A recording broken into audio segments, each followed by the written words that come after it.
साथियों नमस्कार। मैं नागेंद्र कुमार कुशवाहा, राष्ट्रीय सचिव, विश्व भारती जन सेवा संस्थान। साथियों, थोड़ी देर पहले मैंने व्हाट्सएप कई ग्रुपों में देखा कि कुछ लोग जो सहारा इंडिया के गुमराह गैंग हैं या सहारा इंडिया के नाम पर भुगतान दिलाने के नाम पर जो अपना नेतागिरी चमकाने में आज कई वर्षों से लगे हुए हैं, ऐसे लोग 2 अप्रैल जंतर मंतर का जो कार्यक्रम है उसको लेकर के अनाप शनाप ग्रुपों में लिख रहे हैं कि कार्यक्रम का परमिशन नहीं है, तो वहाँ निषेधाज्ञा लगा हुआ है। तो मुझे लगा कि एक वीडियो बना करके इस भ्रम की स्थिति को दूर करना चाहिए। ऐसी कोई बात नहीं है साथियों।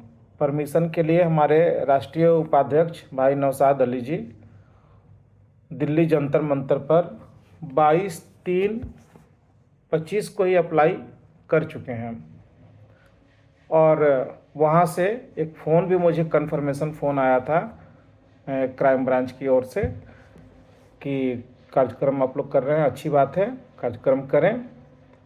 अगर कार्यक्रम कैंसिल करना होगा तो हम लोग 3-4 दिन पहले फ़ोन करके आपको मना कर देंगे और अगर फ़ोन ना आए तो आप परमिशन पक्का समझिए।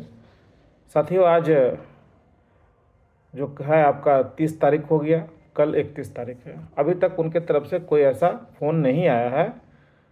तो हम लोग इसको परमिशन मान के चलें जैसा कि उनके द्वारा बोला गया है। और पूरा पत्र का रिसीविंग मेरे पास पड़ा हुआ है और क्राइम ब्रांच से जो फ़ोन आया था, जो भी रिक्वायरमेंट उन लोगों ने पूछा था, सारा चीज़ हमने उनको बता दिया है और यही प्रक्रिया जंतर मंतर का परमिशन का है।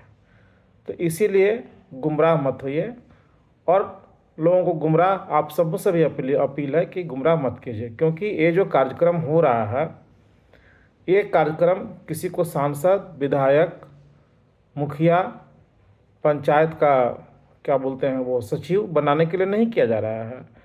एक कार्यक्रम विश्व भारती जन सेवा संस्थान की ओर से जितने भी देश के सहारा के जमाकर्ता हैं जो पीड़ित हैं उनके लिए किया जा रहा है और एक उनकी खुद की लड़ाई है, हमारी खुद की लड़ाई है।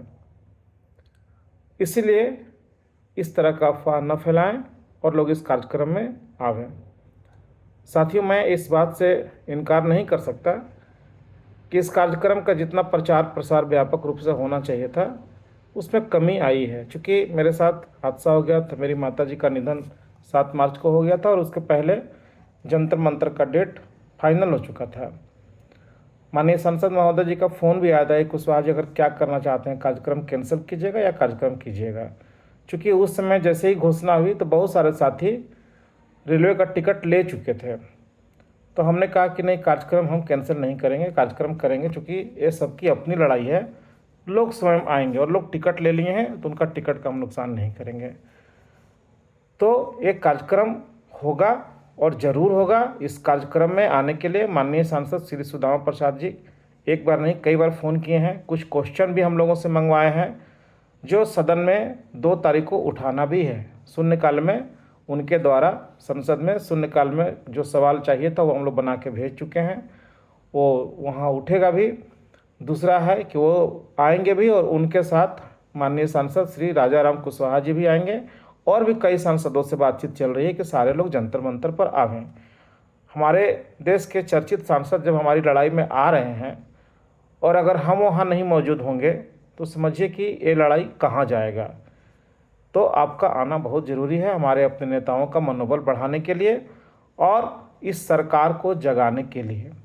चूँकि लीगल की प्रक्रिया में हम लोग बहुत तेज़ी के साथ बढ़ रहे हैं और इनको लोअर कोर्ट से लेकर के सुप्रीम कोर्ट तक हम लोग घेरे हुए हैं। लेकिन एक काम सरकार को करना चाहिए था। सरकार जिस प्रकार जा कर के 5,000 करोड़ रुपये सहारा से भी अकाउंट से ले आया और सहारा का स्कैम जो खुद माने हैं माननीय अमित शाह जी कई अपने भाषणों में कि सहारा में स्कैम हुआ है, लेकिन उस स्कैम के बारे में सुप्रीम कोर्ट को बताने में वो विफल साबित हुए। अगर वो बता दिए होते कि स्कैम क्या है और क्यों 5,000 करोड़ चाहिए और 5,000 करोड़ से काम नहीं चलेगा, यहाँ मामला 3 लाख करोड़ का है, तो ये वो नहीं बताए। अगर ये काम वो कर दिए होते तो हम लोगों को कोई काम करने के लिए बचता ही नहीं था, लेकिन वो नहीं किए। बाध्य होकर के हम लोग माननीय सुप्रीम कोर्ट में भी आज खड़े हैं और सरकार से ये काम करवाने के लिए हम लोग जंतर मंतर पर भी जा रहे हैं। तो आप सभी साथी ज़रूर आइए। तो किसी को गुमराह होने की ज़रूरत नहीं है। एक कार्यक्रम हर हालत में होगा। कार्यक्रम का परमिशन है, लोग टिकट ले चुके हैं। भारी मात्रा में झारखंड से भी टिकट हुआ है, महाराष्ट्र से भी हुआ है, बिहार से भी हुआ है, उत्तर प्रदेश से भी हुआ है, राजस्थान से भी हुआ है। और वहाँ लोग अपने खर्चे से आ रहे हैं। हमने चूँकि घोषणा किया था कि वहाँ जो लोग भी आएंगे वो अपना टिकट का पैसा, रहने खाने का व्यवस्था खुद से करेंगे। जो जंतर मंतर का जो खर्चा आएगा, माइक, टेंट, स्टेज वगैरह जो भी होगा, वो खर्चा केवल हम लोगों का राष्ट्रीय कमेटी का फंड से दिया जाएगा। तो लोग टिकट लिए हुए हैं और ये बात भी सही है कि लोगों की आर्थिक स्थिति थोड़ी भी दयनीय है, तो लोगों की दिक्कत हो रही है। अगर वहाँ 1000-2000 आदमी भी आएंगे तो वो 2 लाख के बराबर होंगे, ये मैं समझ रहा हूँ। तो ये लड़ाई को अपनी लड़ाई समझ करके सब लोग जरूर इस कार्यक्रम पर आइए, लोग गुमराह नहीं होइए। और मैं तमाम जितने भी संगठन काम कर रहे हैं सहारा से भुगतान के लिए, मैं किसी का नाम नहीं ले रहा हूँ, सब लोग इस कार्यक्रम में आइए। बाकी बातें तो होता ही रहेगा। सब लोग आइए और इस कार्यक्रम को बड़ा कीजिए। धन्यवाद साथियों, नमस्कार, जय हिंद।